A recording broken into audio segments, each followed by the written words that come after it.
Okay, so another session with the Presonus Faderport 16, this time with the SSL UC1, which I'm just going to plug in for you.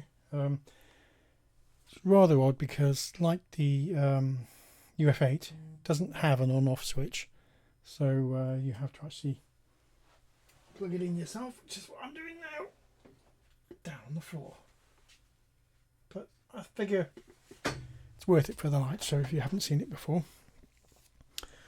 Now all I'm going to do is, I guess, just reassure you, is the opening line, that it works well, or appears to work well, with the Faderport 16. I'm sure it's the same with the Faderport 8.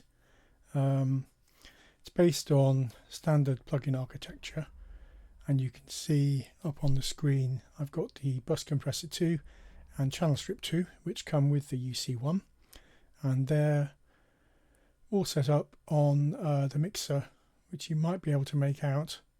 Actually, it's way too small probably, but I've got the compressor on the drums and percussion tracks 1 and 2.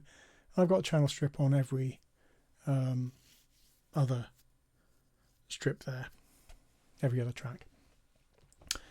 And I guess before I show you the mixer that comes with it, which I think is great, it's a genius idea. That normally runs full screen or takes up a lot of the screen, so what I'll do is I'll start twiddling a few of these knobs just so you can see. If you look on the channel strip 2 there, I'm twiddling top right hand side, just work my way down at random, switching some knobs on, and generally messing about. And the compressor on the left hand side of the screen, hopefully you can see. I'm twiddling the knobs on the plugins, and again, if you look on the right on the channel strip again, just for completeness, I'm going to go all the way down. Absolutely no reason to, other than for completeness, I guess, like I say. So that's not every single button, but next thing you can do is, I don't know whether you can tell there, but I'm flicking through the tracks, and that's probably most effective if you have got the 360 channel up. So I would normally run this full screen, or that's my plan anyway with the UC1. I'd like to see it there and have it available all the time. I'm still getting used to it, but when you're changing the tracks now, you can see that that's reflected in the channel strip on the mixer there. And again, I'm going to twiddle some more knobs. You'll see that the selected track, which is the drum track 1, which is not showing there, so let me just move that over actually, so you can actually see what we're doing. Oh, no, that's a good point. With FL Studio, you're one out of sync as far as the tracks are concerned, and I haven't found a way around that yet. So drums are my track 1, but as far as SSL and the mixer is concerned, they're track 2, and every other track is one more than I would like it to be.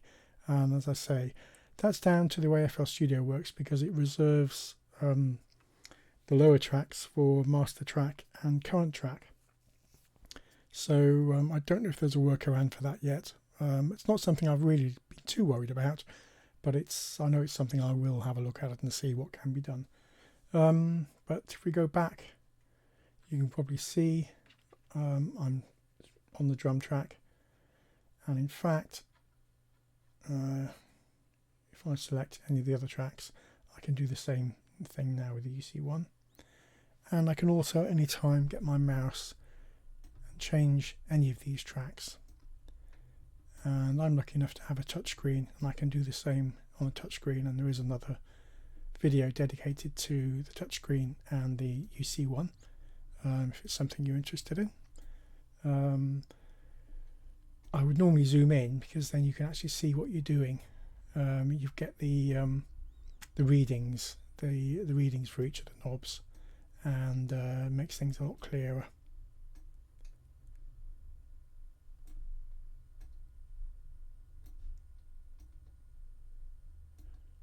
And the compressor actually has everything on the screen anyway, so it doesn't give you anything extra. What else can I show you?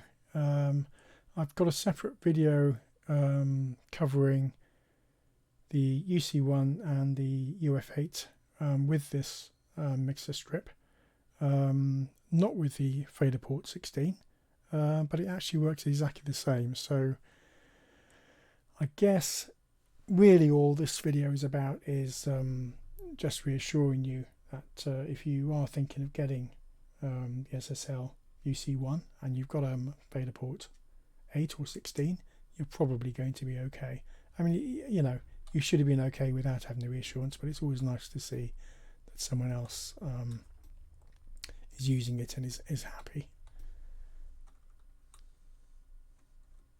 Now, just take a second, because my brain is quite slow at my age, just to think, was there anything else I wanted to show you that particularly relates to the Presonus Faderport and the UC1 that I haven't covered elsewhere.